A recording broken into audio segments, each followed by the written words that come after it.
Okolera biki watu. Yeah. Kazi karatu obwala. Obwa. Zinanjala sigama zinanjala zange.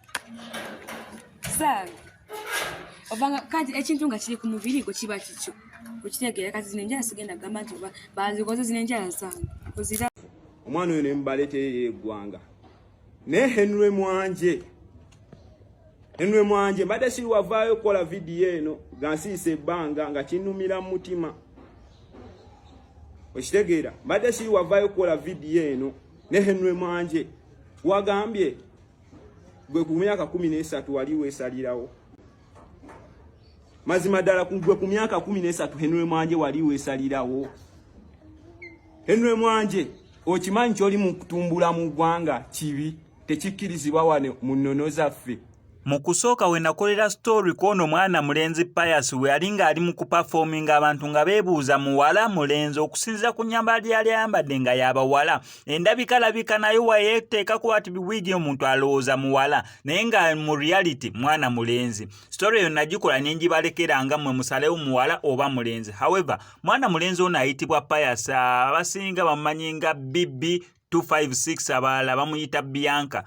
Wenkoledde story eno okusinziira ku nze ne perspective n'engeri gye mulaba akolamu interviews, engeri gye zimu kubeera nga zitambulamu, mumukkirize abeere nga kyali ndowooza takyasobola kubeera nga akyuka. Ekisooka mwana muto mbu alina emyaka 13 naye ku myaka 13 abeera asazeewo nga ye okusinziira ku ngeri gy'ali mukolamu ekintu kye alaga akyagala nira ekyo kyali. So ekyokumubuulira ndabanga kati ekiyinza obutakola bwe mbeera nga ndaba, kubanga ogamba omuntu okukola ekintu ye n'alaga mbu akyali mukola awo wayimiridde nera kirungi tu wafunako sapoti y'abantu abalala bali mu kubeera nga bamusapootinga kyokola kirungi tukwagaliddeyo awo kabeera kaweddemu. So fa wekito bwe kiri bagezaako okubeera nga bagamba abantu abali mu kubeera nga bamutwala nga Henry Mwanje ayasinza okubeera nga mukozesa challenge y'oluyimba lwe njagala obuwala obuto, naye Henry Mwanje amwambaza ng'omulenzi oba amukkiriza okukola video ng'ayambadde nga abawala basobole okubeera nga batrendingisa oba bakola akayimba challenge.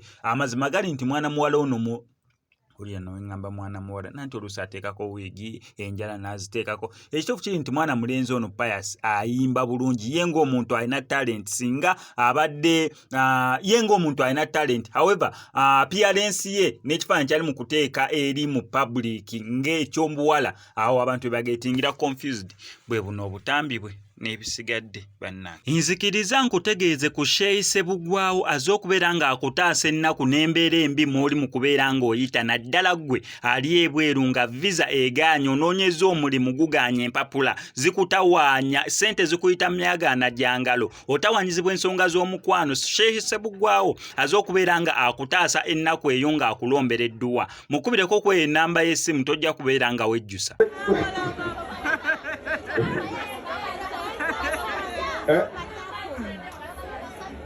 Kakati nze njagala mufe ku talent ye mwe temono na mwana byonna bye mwogera tabimanyi muli wano mwogera BB6 tabimanyi nabimanya tebamwava ne bantu mwe mwawaaki akala tekabimanyi nammwe naye mwate mono na mwana bannayuganda mubeeremu empisa mutunulire balina talent balakola ki kyekyoka kyenjagala mulabe.